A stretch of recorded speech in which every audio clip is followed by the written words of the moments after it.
Les marchés boursiers vont commencer une plus grosse correction et je vais vous expliquer exactement pourquoi. Donc, si vous avez suivi mes market updates des dernières semaines, vous savez très bien que ce n'est pas la première fois que je parle de ça. Pour moi, les indices boursiers sont stretch et on est dû pour une plus grosse correction. Depuis la hausse qu'on a depuis début avril, le Nasdaq a fait 35 en 2 mois. Ce n'est pas soutenable. On est à des niveaux extrêmement accentués, autant en termes de valorisation qu'en termes de momentum.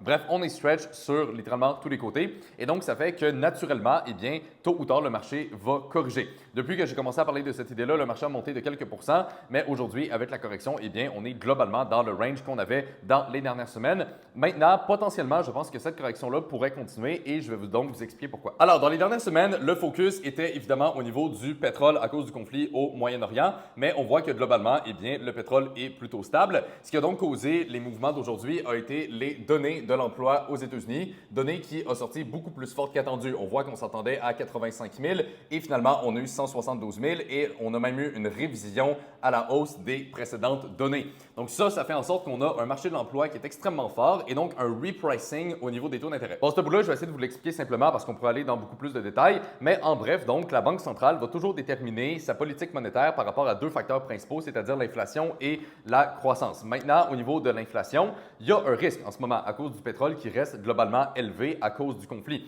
Et donc, évidemment, la Banque centrale va vouloir maintenir une politique monétaire assez restrictive pour être capable d'aider l'inflation à rebaisser. Donc, ce qui arrive ici, c'est qu'on a les données de l'emploi qui sont extrêmement bonnes. Et donc, ça veut dire que la Fed a de la marge. Okay? S'ils veulent laisser les taux d'intérêt, s'ils veulent même les monter pour essayer d'abattre l'inflation, eh bien, ils peuvent le faire parce que le marché de l'emploi va extrêmement bien et donc, ça leur donne beaucoup plus de marge à ce niveau-là. Et donc, ce qu'on est en train de voir, c'est un repricing, comme je dis, au niveau des attentes de taux d'intérêt. Donc là, on a une hausse de taux d'intérêt qui est prévue pour cette année, potentiellement plus si la situation continue d'évoluer comme qu'elle est présentement. Et donc, ça fait qu'on a les yields qui augmentent, le USD qui augmente et ça met une pression sur les risk assets, donc tout ce qui est indices, métaux, crypto, bref, c'est toute la même chose à ce niveau-là. Donc ici, j'ai sorti le graphique des yields qui nous montre justement la hausse de la journée qui coïncide avec la hausse du USD pour revenir vers le haut du range. On a Gold qui commence à briser le 200 Moving Average et on a les indices donc qui commencent à corriger. Maintenant, point important à mentionner, c'est que la correction que je parle présentement n'est pas encore confirmée. Okay?